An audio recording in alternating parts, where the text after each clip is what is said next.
Good day, everyone. Today we're going to talk about how to add and subtract in radicals.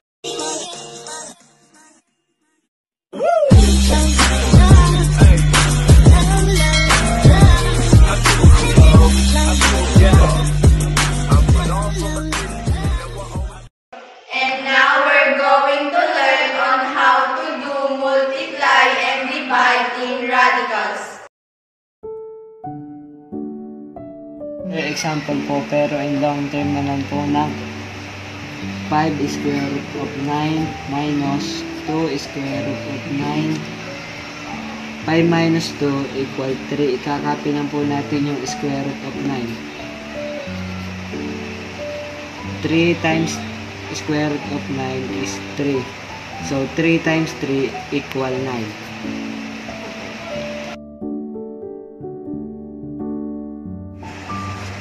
5 square root of 9 minus 2 square root of 9. Copy 5. Ang square root po ng 9 is 3 minus 2. Ang square root po ng 9 is 3. 5 times 3 equal 15. 2 times 3 equal 6. 15 minus 6 equal 9.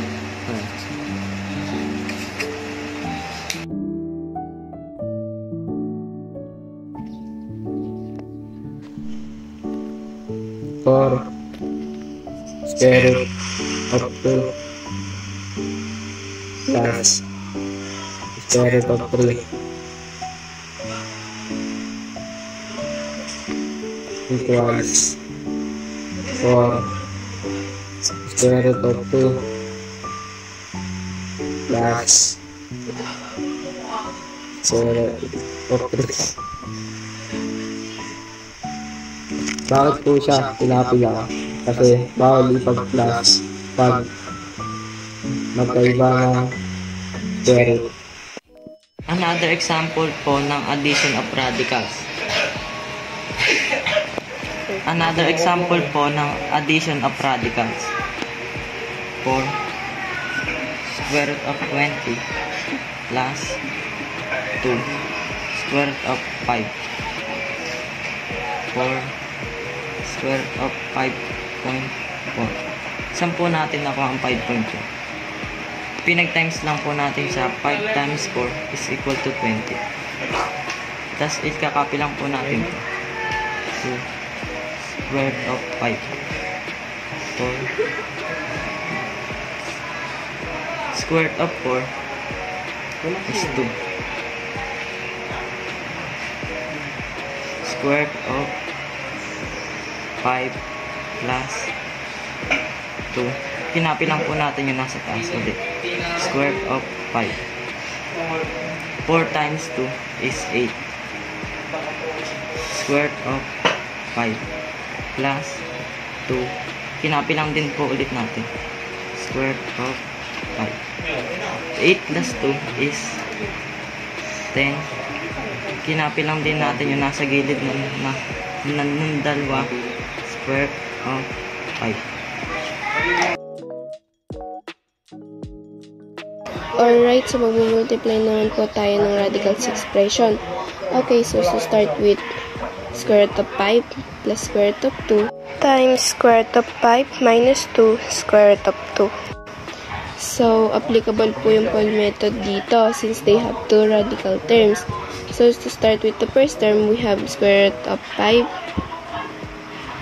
times square root of 5. So, square root of 5 times square root of 5 is equals to square root of 25. So, sulat lang po natin yung square root of 25. So, next naman po is outer terms. We have square root of 5 times negative 2 square root of 2. So, ang multiply is yung square root of 5 times square root of 2. And that is square root of 10.